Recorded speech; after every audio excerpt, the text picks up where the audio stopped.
into the black hole. Sing for my soul. Hi guys, and welcome back to another episode and a brand new series of Sunshine on Leyth. I should say season, really. It's our first season in the top flight of English football. It's taken us 11 years to go from the 8th tier, no, is the 8th or the 7th tier, to the top flight, which is actually surprisingly fast. I thought we would take longer than that. I also didn't think Blackhaven would be with us, to be honest. The fact that they're here and spending huge money. We'll be talking about their transfers in the next episode because there is still more of the window to come, and we're not done yet either. But I can tell you this, you've got something to look forward to with their transfers because they've spent over £100 million this summer and basically not sold anybody. I would be very surprised if Blackhaven are not pushing for a really comfortable top half finish this year with some of the signings they've made. Good lord. Now, you might notice the Lighthouse is 12,000 capacity now. So upon our promotion to the Premier League, the board announced they had to extend the ground in order to meet the requirements of the for the Premier League, which was fine. Did it in a month, basically. Added another 2,000 seats, so we're now up to 12,500 inside the Lighthouse. That's basically the minimum required. Now, I think at some point we're going to have to extend further just because we want to, because I think we're going to be getting sellouts in every single game. Weirdly as well, Blackhaven playing at Carrow Road this year. It seems that they're extending the Leyth Investments Authority Stadium this season, and as a result of that, they've had to leave the ground, so they're sharing with Norwich City this season. And our first derby is match day 3. So next episode, we'll be playing Blackhaven at Carrow Road. Potentially a chance for 30,000 people to see the Leyth derby, which would be really something else. El Basico has never been hotter. Now, a couple of things. I've signed some new contracts with some of our main players. I put a few of the ones that really needed them. So Connor, Griggs, and Sullivan, who complained a lot, has now got a new deal as well. Billington didn't want one, so that's fine. Didn't have to give the money right now. Bristol City won the playoffs to beat West Brom 2-0 in the final. Billington got called up to the Wales team for the World Cup, and he scored a World Cup for Wales. He scored the winner for them against, I think, New Zealand. There was also a random game in the World Cup between Scotland and Nigeria that ended up 9-3 to Scotland. 9-3! I think our business this summer has been solid. We've still got some money left, quite a lot of money left actually, and a fair amount of the window to go, which means I might be able to bring in a couple more signings. There's one guy that got away. There was a guy that was released by Manchester City. He was a Colombian lad. We could have signed him too because he was an international. He was amazing. We were going to pay him moon money, but we needed him. He was like 5-star for our central midfield. He could play in both roles. That's how good he was. And weirdly, and this I don't fully understand at all, he chose to go to El Saad. Now, I'd understand if they were going to pay him loads of money. When they came in for him as well, Blackhaven also came in too, which was quite funny. When I saw them come in, I just figured they're going to pay him loads of money, and that's why he might choose to go to them instead of us. He ended up going there for less than half the money that he would have been on here. And that makes no sense to me at all. And that's the most galling transfer that we've lost out on this summer. And I do think we make some solid ones. We've got some loanees, the usual sort of stuff. So we'll talk about that. Let's just jump straight into transfers, because I don't know if there are any outs at all, actually. Dan Phillips may leave to go to Derby, though. He really wants to go. I don't know why, but it looks like they might be willing to pay up to £5 million for the guy. For a guy that we got on a free last year, I don't really want to see him go, but for £5 million, have to see. The only actual signing out is Jack Catley, who's gone to Dunfermline on a free transfer. We're starting today against Manchester City, by the way. Nice and easy. We're going to get tanked. And this year, tactics-wise, we're just going to go do what we do. Because at the end of the day, we're going to lose a lot of games as a club that are being promoted. I want to try and play our style in the Premier League and see how we do, basically. We're going to lose a lot of games. We're going to concede a lot of goals. We're going to concede a lot of goals from set pieces. That's just an inevitable factor when you're a poorer side. We're going to have to accept that. But as long as we can get the results to keep us in the league, that is all I care about, basically. Now, obviously, if it comes to January and we're bottom, maybe things will have to change. But for now, I want to just play our style. I don't want to bend. First of which, Fraser Thompson back for another season on loan from Liverpool. I wanted to tie this one down nice and early. He was excellent for us last year. I'm firmly in belief that he can do well for us again this year in the Premier League, so I was happy to bring him in for another year on loan from Liverpool. There was another guy I wanted to get on loan from Liverpool, but you're not allowed more than one long-term loan from the same club. Frustrating because he was the best right-back I've seen in years, but that's just how it goes. First actual signing is Robert Bugala. I briefly showed you him before. Comes in on a free transfer from Liverpool. Not on huge money. He's just sort of there to bolster things a little bit. He was one of the players that got released. He was sort of the only one of that crop that was even half decent. So he's come on a free transfer. Slovakian, not on huge money. Just one of those things, isn't it? But don't worry, there are some big signings. The first of which is Clive Kimberley. I told you I wanted him, and we got him. £5.25 million from Pompey he cost in the end. I think that now makes him our record signing. Well, it did for a bit. More on that in a minute. But yeah, 18 passing, 15 vision. Not the tallest, sure, but tackling isn't too bad. I mean, to be fair, he's not going to play. He's going to be the deep line player. Great technique, great free kicks, great aggression, great just about everything across the board for him, really. And for 5.25 million, that was his relegation release clause at Pompey. I just couldn't really see a downside to this deal, as he's already come in and nearly worth double that. So, in the grand scheme of things, I think it's a good piece of business for us to get Clive Kimberley in. Only 22. I think he could be a success here, and I think there's a good chance of him starting for us in the Premier League this season, and that's going to be awesome. Shame about the fickle personality, but I think we can make do.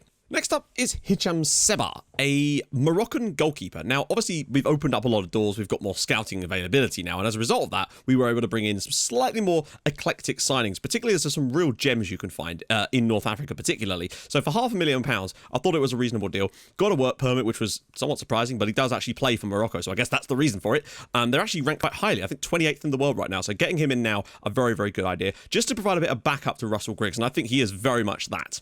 Tell a lie, he was only £300,000. Next up, though, Mohamed Bouazidi from Algeria. Same kind of story, basically. I wanted someone on the right-hand side, and when the opportunity came up to sign this guy for £650,000, it was a steal. 20 years old, good crossing, dribbling, first touch, passing. He's quick. He's not the tallest, obviously, but we wanted to be that kind of diminutive winger. But again, for like 600 grand for a 20-year-old here, this guy is solid. And again, he got the work permit, which was the most important thing. I did have another deal fall through for an amazing Colombian centre-back, but the work permit fell through. And yeah, he wouldn't sign for us without a work permit. It's a shame, but maybe we can go back for that guy when maybe you have to pay a bit more money at some point to get that guy in. But I feel like one day he could be a signing for us, but his name's Christian Gil or something like that. But yeah, not really on the cards for us right now, but this guy was, and I'm pretty pleased with the signing. On the same sort of topic, we've got Marco Marcolini. I think I mentioned I'd found a guy from Napoli who we'd taken on a trial to see what he was like. 18-year-old Italian centre-back, £750,000 this guy's cost us. He's, again, one for the future, but I felt like there was enough about this guy with his great personality and stuff that made me think, yeah, this guy is definitely going to be something one day. Hopefully he can be that here. Next up, Sean Smith, we did bring him in. Eventually cost us 200k. Weirdly, they wouldn't let us buy him for nothing, even though his contract was it was really strange, but we ended up paying 250 grand, which is less than we were going to be paying due to the loan spell we had. Next up, Daniele Morelli, who's coming on loan from Inter for a season. He's a ball-winning midfielder. I just wanted a little bit of extra stuff in that area, and I felt like he is the guy for that role, basically. He's not as tall, I think, as Luke. Well, actually, no, might be slightly taller. Great physicals, though. 22 years old. Reasonable attributes across the board for, £7.5 grand a week for the season on loan from Inter. I was pretty pleased with that deal, to be honest. And on that same topic, Cyril Charrier, who's coming on loan from AC Milan, a different Milan club this time, a right back, just to give us a bit more depth in those positions, because obviously with losing Catley, not the way he would have played, I wanted to make sure we had a few more options. And again, for £7 grand a week, the young Swiss right back, just to give us a bit more boost in there, just to bolster the squad a little bit. You could sort of see that we're still going to have plenty of money left over. Next up is Matteo Serna, who's come in from Atletico Nacional, the same club that our other guy was going to come from. And now he has also failed his work permit, but he has joined us anyway. We're going to try and loan him out to a club in Spain to hopefully get him that EU citizenship soon so he can play for us in a few years. The first of which is Mate Vukuripa, a Croatian left-back. I wanted to make sure that we got a bit more options in that. We had a guy that was going to come in on loan from Leeds, but I cancelled the deal when this guy came up because he was valued at like £8-9 million. They wanted 6 for him. And I was like, is it really worth it? And then they dropped the asking price to 2. So we put the bid in. Mate Vukuripa joins us for £2 million from Valencia, Croatian left-back. I think he's solid. He's not fantastic in terms of his technicals, but I think he'll do a decent job for us at 22 years old. He's on quite large money because he's quite a well-known player, but his value is already £7 million and he only cost us 2. And I think that's the big deal for me there, is not so much that he's fantastic, but the fact that we got him for £2 million is a good deal. And his name's Mate. He's left-back, mate. And lastly, the biggest signing of the summer, Dimitris Ropas, a Greek striker. I was very on the fence about whether I wanted to do this one or not. I've got to be honest. But I did end up taking the plunge. I've been monitoring him last season while he was at Charlton. He just looks quite good. 16 finishing, 16 acceleration, 15 pace. He's 18, loads of room to improve. Seems to have high enough potential, which is nice. Great agility, like 20 agility he already has at the age of 18. He's like Win Billington plus.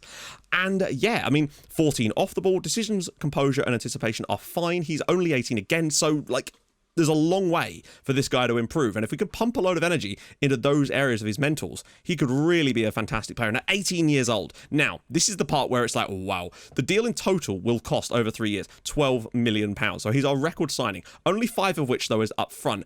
And yeah, no, obviously we couldn't do too much with the deal because this guy will be a Greek international before long. And I think it's just strengthened our strike force. It wasn't perhaps the position I was super interested in getting players from, but sometimes you just have to sign him. And I felt that there was enough on the pros side of this guy. Like, there's no consistency problems. There's no issues with, like, doesn't like big matches. He's, yeah, a good player. And I felt he was worth the money at this kind of age. So he becomes our record signer. It's cool to have a Greek striker. They don't always get the best players sometimes, but he looks like he could be a real genius. And we start off at home against Manchester City. Obviously, it's going to be a sellout, without a shadow of a doubt. Blackhaven play away at Fulham. I honestly think Blackhaven are going to be...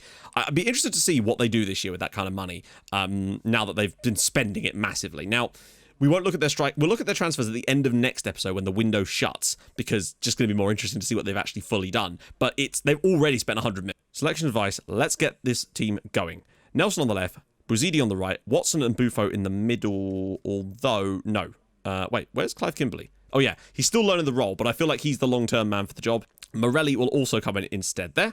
Simon Nelson's carrying a slight knock, actually, so Morton might have to start. Vukuripa at left back, Connor and Thompson, of course, with Chan at right back, but more options available. I don't know whether to start Ropas or Win Billington for today's game against them in the Premier League. I think I might actually be tempted to start Win Billington today. We'll bring Ropas off the bench because we've got the links today, and yeah.